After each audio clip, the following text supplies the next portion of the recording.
अमरावती शहरातील राष्ट्रवादी काँग्रेस पक्षाच्या कार्यालयात उपमुख्यमंत्री तथा ज्येष्ठ नेते दिवंगत अजित पवार यांना भावपूर्ण श्रद्धांजली अर्पण करण्यात आली। 29 जानेवारी रोजी आयोजित करण्यात आलेल्या शोकसभेत त्यांच्या प्रतिमेला पुष्प अर्पण करत राष्ट्रवादी काँग्रेसच्या पदाधिकारी आणि कार्यकर्त्यांनी अश्रूंनी भरलेल्या डोळ्यांनी निरोप दिला।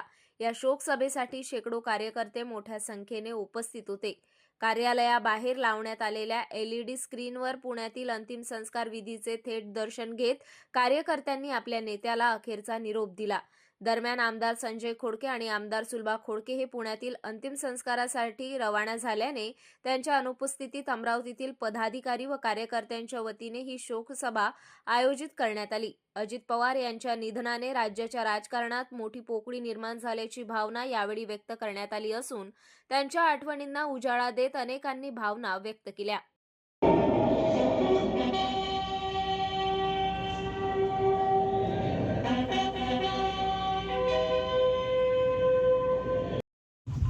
सव्वा नऊच्या दरम्यान भ्रमणध्वनीवरून मेसेज आला की दादांचा अपघात झाला। मनाला न पटणारी गोष्ट। लगेच मी सुधीर देशमुख यांना फोन लावला की बातमी खरी आहे का।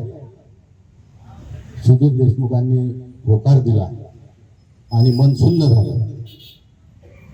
राष्ट्रवादी काँग्रेस पक्षाचे राष्ट्रीय नेते, महाराष्ट्र राज्याचे लाडके उपमुख्यमंत्री आदरणीय अजितदादा पवार, ज्यांचं नाव प्रत्येकाच्या हृदयामध्ये दादा या नावानं कोरलं गेलं, ते आपल्यातून निघून गेले।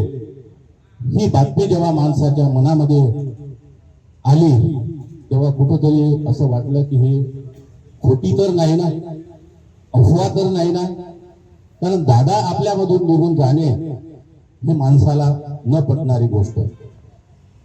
कारण प्रत्येकाच्या मनामध्ये दादांनी आपलं घर निर्माण केलं।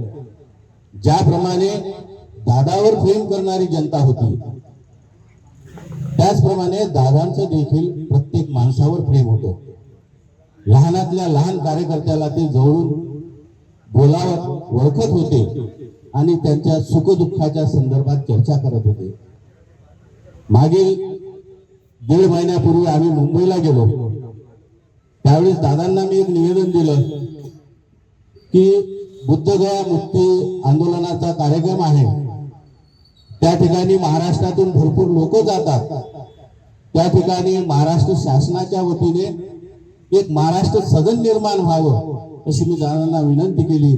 तेव्हा दादांनी लगेच माझ्या खांद्यावर हात ठेवला आणि तुझी ही मागणी लवकरात लवकर पूर्ण करण्याचा प्रयत्न करेल असे म्हणणारे दादा हे आपल्यामधून निघून गेले।